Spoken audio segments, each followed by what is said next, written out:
இன்றைக்கி தமிழ் சினிமாவில் ரெண்டு படம் தான் ரொம்ப பெரிய டிஸ்கஷனில் போயிட்டுருக்கு. ஒன்று வந்து பார்த்துட்டிங்க அப்படின்னா நம்மளோட தளபதி நடித்த ஜனநாயகன் மூவியும், இன்னொன்று பார்த்துட்டிங்க அப்படின்னா நம்மளோட Sivakarthikeyan sir, Jayam Ravi sir and Atharvaa sir நடித்த பராசக்தி மூவியும் தான்.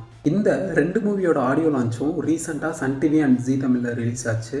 ஆடியோ லான்ச் அப்படின்னாலே எல்லாருக்கும் நல்லா தெரியும், அங்கே தளபதி புகுந்து ஆடிடுவார், டிஆர்பி வேறு லெவலில் ஏறிடும்.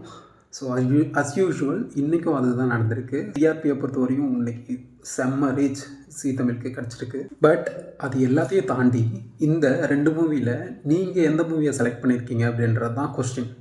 பராசக்தி இந்த ஒரு படத்துக்கு மாஸ் ஹைப் கிடையாது, ஆனால் பெர்ஃபார்மன்ஸ் வைஸும் கண்டென்ட் வைஸும் ஐடியாலஜி வைஸும் எனக்கு ஒரு நல்ல மூவி பார்க்கணும் அப்படின்னு நினைக்கிறவங்களுக்கு இது ஒரு ஸ்ட்ராங்கான சாய்ஸாக இருக்கும். ஜனநாயகன் இது வந்து வெறும் படம் இல்லை, மாஸ் எமோஷன் ப்ளஸ் பீப்புள் கனெக்டோட வர்ற ஒரு படம். தளபதி படம் அப்படின்னாலே நம்ம ஃபேமிலியோடு போக முடியும், ஃப்ரெண்ட்ஸோடு நல்லா போயிட்டு விசில் அடித்து என்ஜாய் பண்ண முடியும், அண்ட் ஸ்ட்ராங்காக டான்ஸ் ஆட முடியும், செம்ம ஜாலியாக வைப் பண்ணிவிட்டு ஒரு சூப்பரான ஃபீலோடு வெளியே வரலாம். அதுக்கு ஈக்குவலாக சிவகார்த்திகேயன் சாரும் ரீசெண்டாக ஃபேமிலியோட ஆடியன்ஸ் எல்லாரையும் கவர் பண்ணி கிட்ஸையுமே நல்லாவே கவர் பண்ணியிருக்காரு. அதை நம்ம தளபதியே சொல்லியிருக்காரு ஒரு ஸ்டேஜில். அது மட்டும் இல்லாமல் டேரக்டரும் ரொம்ப முக்கியமான ஒருத்தவங்க, சுதா கோங்கரா மேம். அவங்க வந்து இதுக்கு முன்னாடி ரிலீஸ் ஆன படங்கள் வந்து ப்ரூவ் பண்ணியிருக்காங்க அவங்க எப்படிப்பட்ட ஒரு டேரக்டர் அப்படின்றதையும்.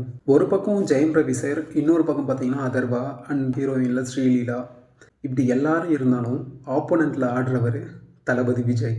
பராசக்தி யோசிக்க வைக்கிற ஒரு சினிமா தான்.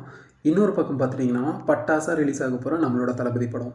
ரெண்டுமே ஓகே தான், ஆனால் ஓப்பனிங் க்ரௌடு எங்கே போகுன்றது எல்லாருக்கும் ரொம்ப நல்லாவே தெரியும். ஜஸ்ட்டு ஒரு நாள் கேப்பில் இந்த ரெண்டு படமும் வந்தாலும் உங்களோட சாய்ஸ் என்ன, பராசக்தியா இல்லை ஜனநாயகனா அப்படின்றத நீங்கள் கமெண்ட்டில் சொல்லுங்கள்.